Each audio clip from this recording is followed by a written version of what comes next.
दोस्तों सब्सक्राइब करें आरआरजे info channel को और बेल आइकन पे दबाएं लेटेस्ट वीडियो सबसे पहले देखने के लिए। नमस्कार, सलाम, वेलकम, सत श्री अकाल। मैं आपका दोस्त, मैं आपका भाई आरआरजे आप सभी का स्वागत करता हूं आरआरजे इन्फो चैनल में। और दोस्तों, आप सभी लोग कैसे हैं? सब बड़े एकदम फर्स्ट क्लास। दोस्तों, आज के इस वीडियो में बात करने वाले हैं कि मैक्सिमम लोग बहुत सारी प्रॉब्लम फेस करते हैं बिफोर ज्वाइनिंग एमआर जॉब और after joining of MR job. Problem जिंदगी भर लगा ही रहता है, जिंदगी भर ये हर इंसान को लगा रहता है। फिर वो चाहे जॉब हो, चाहे प्रॉब्लम फैमिली हो, चाहे घर हो, चाहे रिलेटिव्स हो, चाहे कुछ भी हो। प्रॉब्लम के बिना जिंदगी कहाँ, प्रॉब्लम के बिना जिंदगी कहाँ। और उसका सोल्यूशन भी अपने पास होता है, उसका सोल्यूशन भी अपने पास होता है। तो आप लोग जब भी ये फील्ड ज्वाइन करते हैं एज ए एमआर, तो बिफोर ज्वाइनिंग आप लोगों को क्या क्या प्रॉब्लम फेस करनी पड़ती है और आफ्टर ज्वाइनिंग आप लोगों को क्या क्या प्रॉब्लम फेस करनी पड़ती है, उसके ऊपर हम करने जा रहे हैं बात। और प्लस उस प्रॉब्लम को हम कैसे फेस करें, कैसे सॉल्व करें, हम उस पर भी करेंगे बात। आए समझ दोस्तों? तो यहां पे देखिए कैसा होता है कि आप कंपनी ज्वाइन करने वाले होते हैं तो सबसे बड़ा प्रॉब्लम आता है, क्या पता है? ज्वाइनिंग। Joining means what? किस कंपनी में मेरा सिलेक्शन होगा। आप ये सोचते हैं कि मेरा किस कंपनी में सिलेक्शन होगा, मुझे ये कंपनी ज्वाइन करनी है, मुझे वो कंपनी ज्वाइन कर रही है, बराबर। लेकिन आपका सिलेक्शन वहाँ नहीं होता है बिकॉज दे डिमांड, वो लोग क्या कहते हैं कि क्या आपको 6 महीने का एक्सपीरियंस है, क्या आपको 3 महीने का एक्सपीरियंस है। आप कहते हैं नहीं है, तो आपका सिलेक्शन नहीं होगा। तो ये एक सबसे बड़ी प्रॉब्लम आप लोगों को एज ए फ्रेशर फेस करनी पड़ती है। तो दोस्तों, इसके लिए आपको करना क्या होगा बताओ? बहुत सिंपल है। कोई भी छोटी मोटी कंपनी देख लीजिए, इंटरव्यू दीजिए, वहां पे सिलेक्शन हो जाए तो वहां पे काम स्टार्ट कर दीजिए। 3 महीने 6 महीने का एक्सपीरियंस ले लीजिए। और अगर बाद में आपको लगता है कि कंपनी चेंज करनी चाहिए तो आप कंपनी चेंज कर सकते हैं। और आपको लगता है सब कुछ ठीक ठाक चल रहा है, सब कुछ एकदम मस्त है, सही चल रहा है, तो आप कंपनी मत चेंज करिए। लेकिन उसी टाइम अगर आपको किसी कंपनी से ऑफर आती है तो आप सोचिए समझिए फिर एक्शन लीजिए, सोचिए समझिए फिर एक्शन लीजिए। और दोस्तों, क्या प्रॉब्लम फेस करनी पड़ती है पता है? क्वालिफिकेशन तो हो गया, सब कुछ हो गया, अब जॉब नहीं मिल रही है, ना बड़ी कंपनी में ना छोटी कंपनी में, कोई लिंक नहीं मिल रही है। करूं तो क्या करूं? अपने दोस्तों को बोलिए, स्टॉकिस्ट के पास जाइए, वहाँ पे लगे होते हैं ऐड, हमारी कंपनी में सो एंड सो कंपनी में वैकेंसीज़ है, अप्लाई करिए। वैकेंसीज़ के ग्रुप होते हैं, एमआर लोगों के ग्रुप होते हैं, उस ग्रुप में ऐड हो जाइए किसी से रिक्वेस्ट करके। अगर ऐड नहीं कर रहे होंगे कोई, तो उस ग्रुप में आपका कोई दोस्त होगा, उसको बोल दीजिए कि अगर भाई कोई वैकेंसी का मैसेज आता है तो प्लीज़ मुझे शेयर कर देना, तो इससे मुझे हेल्प मिलेगी इंटरव्यू देने के लिए। ये हो गया। और अगर आपको कोई पहचान में है, कोई रिलेटिव है जिसको आप जानते हैं, उनको बता दीजिए कि अगर कोई वैकेंसी आती है तो प्लीज़ बता दीजिएगा मुझे। अगर आपके कोई फैमिली डॉक्टर हैं तो उनके पास जाइए, उनको बोलिए सर आपके पास तो बहुत सारे एमआर लोग आते होंगे, तो किसी से पूछ लीजिए कि कोई अगर वैकेंसी हो तो आप उनसे पूछ लीजिएगा और मुझे बता दीजिए। तो इससे मुझे जॉब मिलने में और इंटरव्यू देने में आसानी हो जाएगी। तो ये चीज़ें हैं, बहुत सारी से चीज़ें हैं। अगर आप ढूंढने निकलेंगे ना, जॉब आपको मिल जाएगा। लेकिन बहुत से लोग प्रॉब्लम फेस कर रहे हैं कि उनको जॉब नहीं मिल रहा है। मुझे बहुत सारे कमेंट्स आते हैं दोस्तों, बहुत सारे, कि सर मैं जॉब मुझे मिल नहीं रही है, वैकेंसी का मैसेज नहीं आ रहा है, कैसे करूँ, क्या करूँ। तो दोस्तों, ग्रुप को ज्वाइन करिए, ग्रुप में जाइए, देखिए समझिए, जो चीज़ें मैंने आपको बताई है वो करिए। आपको 100% वैकेंसीज़ के मैसेज, किस कंपनी में वैकेंसी है या नहीं है, उस पर जाइए, मिल जाएगा आपको। गूगल के ऊपर जाइए, गूगल के ऊपर सर्च करिए, बहुत सारी वेबसाइट है, वहाँ पे आपको वैकेंसीज़ के बारे में आइडिया मिल जाएंगी। आप ट्राई तो करिए। अब आप में से बहुत से लोग ट्राई भी कर रहे होंगे, बराबर है, थोड़ा वेट करिए, आपको आपके हिसाब से कंपनी पक्का मिल जाएगी दोस्तों। और दोस्तों, सबसे बड़ी प्रॉब्लम और क्या फेस करनी पड़ती है पता है? कि आप किसी भी कंपनी के लिए अप्लाई कर देते हैं, आप किसी भी कंपनी के लिए अप्लाई कर देते हैं, मैसेज आया, वैकेंसी है, अपना सीवी भेजिए, आप भेज देते हैं। बाद में आप बिंदास्त हो जाते हैं, एकदम बिंदास्त। आप सोचते हैं आएगा कॉल तो देख लेंगे, आपका बराबर है, क्योंकि वहाँ पे मेंशन नहीं होता है नंबर वंबर। अगर मेंशन होता है तो आप वहाँ पे एक बार कॉल कर लीजिए कि सर मैंने आपको सीवी भेजा हुआ है, आप देख लीजिए, वैकेंसी का मुझे मैसेज आया था, सर मैं इंटरेस्टेड हूँ, ये हो गया। लेकिन अगर जिस मैसेज में, वैकेंसीज़ के मैसेज में खाली मेल आईडी और व्हाट्सअप नंबर दिया होता है, आप वहाँ पे सीवी शेयर कर देते हैं, उसके बाद आप बिंदास ना रहें, आप प्रिपरेशन करते रहें। प्रिपरेशन मतलब क्या? Body system. आप जिस क्वालिफिकेशन से हैं उस क्वालिफिकेशन में आपको चीज़ें समझ में आनी चाहिए, आपको वो चीज़ें सब कुछ याद होनी चाहिए, body system and all things.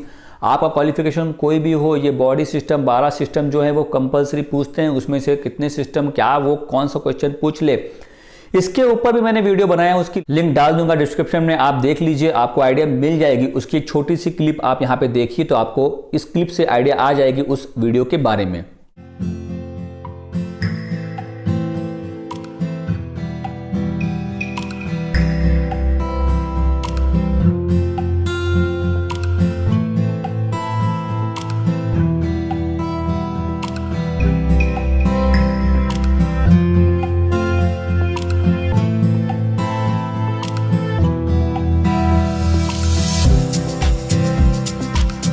देखा दोस्तों आपने किस तरह के क्वेश्चन पूछते हैं, तो ये आपको सारा प्रिपरेशन करके जाना है। आप कोई भी सेक्टर से हो, फार्मा से रिलेटेड जो क्वेश्चन पूछे जाएंगे उसके ऊपर ये वीडियो बना हुआ है, आपको देखने के बाद पूरी आइडिया मिल जाएंगी। तो गलती यहाँ पे क्या करते हैं आप लोग, एकदम बिंदास हो जाते हैं। अगर बाई चांस कॉल आता है कि हम इस कंपनी से बात कर रहे हैं, हाँ सर, हाँ बोलिए, अरे good morning, good afternoon, good evening, बात करिए ना, ऐसे कहिए ना, हाँ सर, हाँ सर, क्या ये हाँ हाँ हाँ हाँ करते रहते हैं आप लोग, ऐसे बोलिए ना, गुड मॉर्निंग सर, हाँ बोलिए सर, हाँ मैंने ही किया था सर।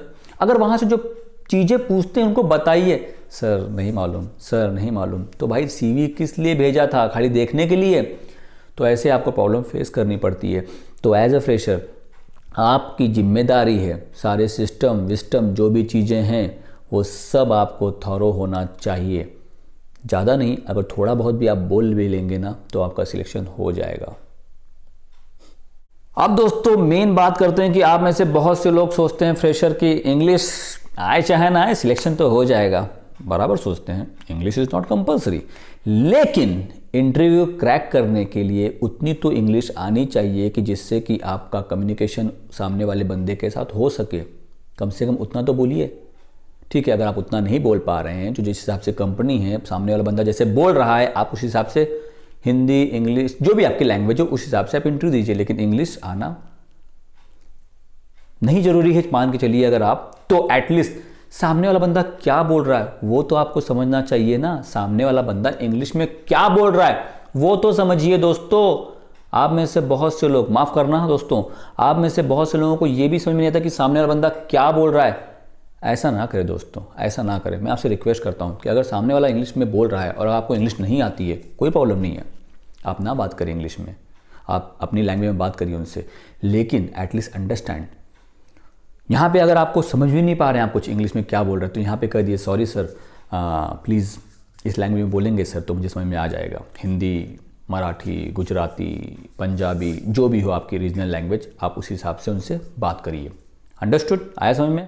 और दोस्तों आप लोगों को ये प्रॉब्लम फेस करनी पड़ती है एज ए फ्रेशर, आप कंपनियां ज्वाइन कर लेते हैं लेकिन आपको पता नहीं होता है कि वो कंपनी पीसीडी है या फिर उस कंपनी में कुछ प्रॉब्लम चल रहा है, डिवीजन में कुछ प्रॉब्लम है, सैलरी टाइम पे नहीं आती है, इन सब चीज़ों की इन्फॉर्मेशन आपको होती नहीं और कंपनी ज्वाइन कर लेते हैं। लेकिन दोस्तों इन सब चीज़ों की आपको इन्फॉर्मेशन मिल सकती है, कंपनी पीसीडी है क्या है ये आपको गूगल से पता लग जाएगा, सैलरी टाइम पे आती है या नहीं आती है, आपके जो कलीग होंगे, आपके जो दोस्त हैं गुड सर्कल में, उनसे आपको आइडिया मिल जाएगी। लेकिन कभी कभी क्या होता है कि गलत इन्फॉर्मेशन मिल जाती है। होता कैसा है देखिए, कंपनी अभी लॉन्च भी नहीं हुई है, कंपनी अभी आई भी नहीं है मार्केट में, लेकिन मार्केट में क्या लोग बोलते हैं पता है, सैलरी टाइम पे नहीं आती है, मैनेजर बेकार है। अरे मेरे भाइयों, अभी कंपनी वो आई कहाँ है, just they are going to launch, ये जस्ट स्टार्टअप वो स्टार्ट करने वाले हैं, तो यहां पे सैलरी का इश्यू कहां से आ गया पता नहीं। ये कौन अफवाह फैलाता रहता है, देखना पड़ेगा कौन अफवाह फैलाता है कि उस कंपनी में सैलरी टाइम पे नहीं आती है, मैनेजर बेकार है, ये है वो है, प्रोडक्ट बकवास है, ये है। अरे भाई, ना उस इंसान ने प्रोडक्ट देखे, ना उस इंसान को पता है, और आप में से बहुत से लोग उस इंसान का विश्वास कर लेते हैं। That is wrong, that is totally wrong. तो मार्केट में आप इंफॉर्मेशन निकालिए और जिस बंदे को आप इंटरव्यू देते हैं उससे आप पूछ लीजिए कि सर कंपनी मार्केट में कब से है, तो आपको आइडिया आ जाएगी ना कि वो बंदा मुझे सच बता रहा था कि झूठ बता रहा था।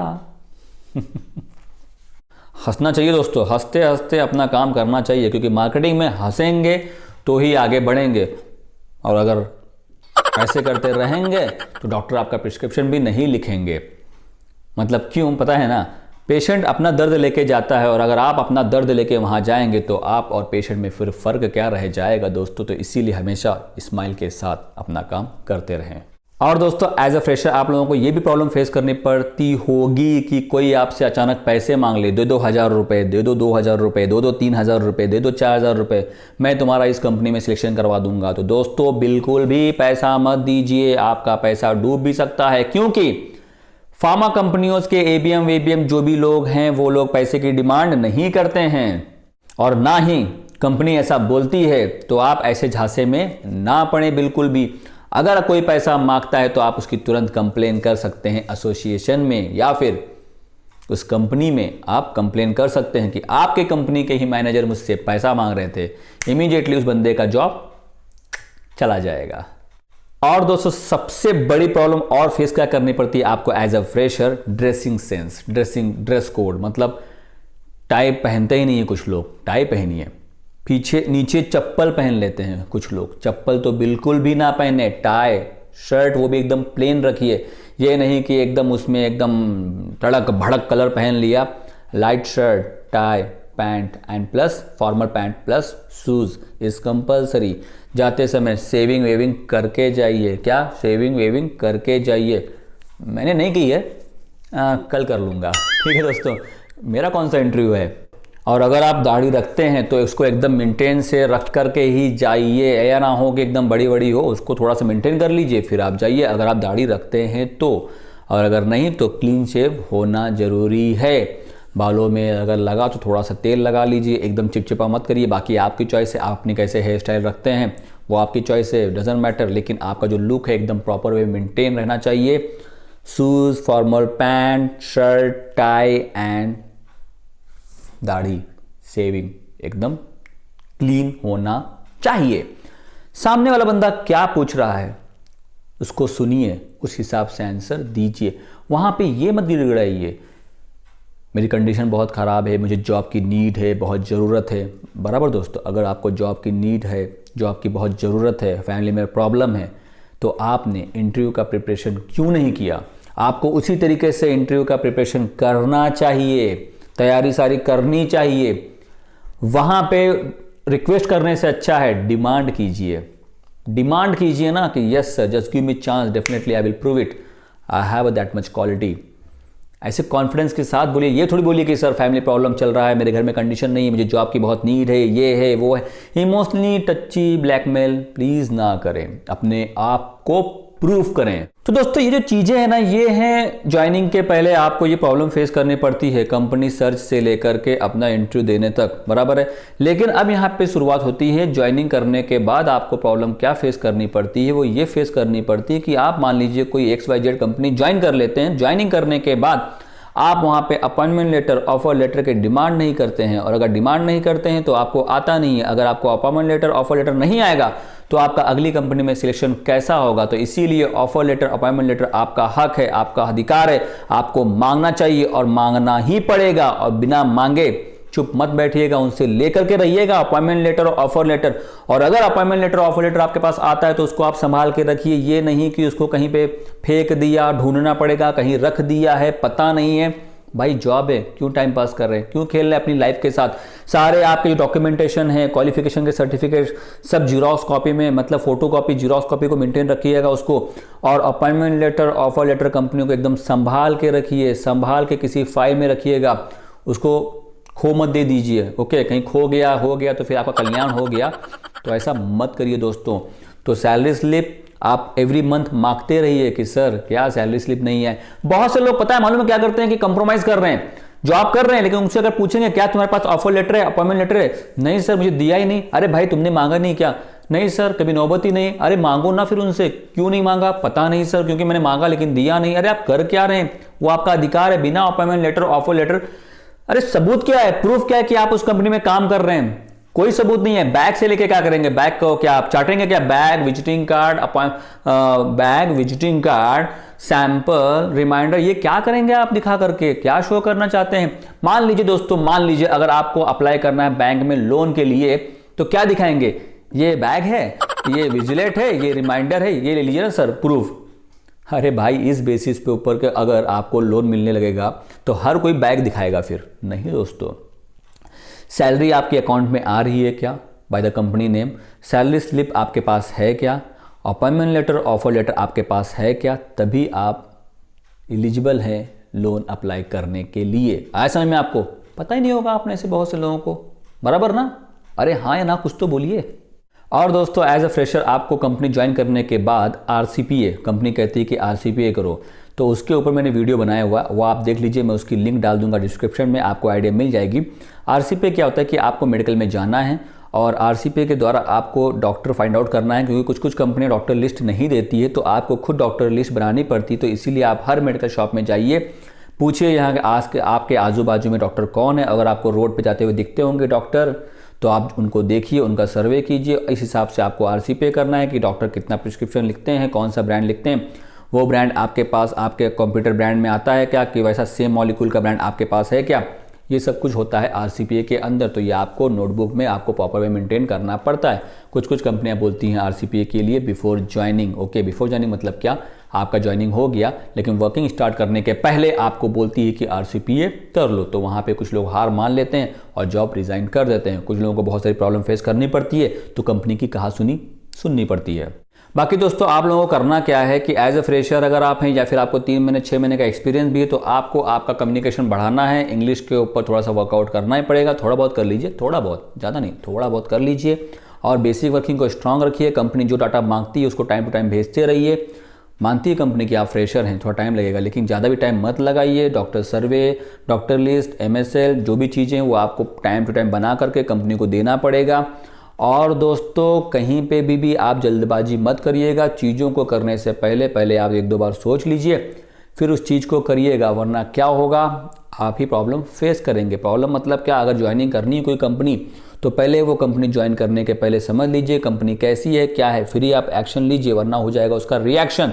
तो रिएक्शन होने से अच्छा है आप पहले उसकी चीज़ों को समझिए, बारीकी से ऑब्जर्वेशन में रखिए, बाहर से पूछताछ कर लीजिए, फिर आप उस कंपनी को ज्वाइन कर लिए। बाकी चीज़ें मैंने आपको बता दी है कि कहाँ कहाँ पे आपको प्रॉब्लम फेस करनी पड़ सकती है बिफोर ज्वाइनिंग और उसके बाद आफ्टर ज्वाइनिंग। इतना कोई बहुत बड़ी प्रॉब्लम नहीं है, ये प्रॉब्लम का सोल्यूशन अपने हाथों में ही होता है, लेकिन हम ही उसको बड़ा कर देते हैं, जिसलिए हमको आगे चल कर के प्रॉब्लम फेस करनी पड़ती है। तो आगे प्रॉब्लम फेस ना करना पड़े, इसलिए मैंने आपको यहाँ पे गाइड किया हुआ कि कैसे कैसे क्या चीज़ों का हैंडल करना है, कैसे कैसे क्या उस प्रॉब्लम को फेस करना है। ठीक है दोस्तों, आए समझ में। वीडियो ज़्यादा लंबा ना हो जाए इसीलिए मैं उसको यहीं पे स्टॉप कर रहा हूँ। आप सब लोग अपना ख्याल रखिए, एंजॉय करिए, मस्त रहिए। So thank you so much for watching video. Please keep on watching. Bye bye, take care.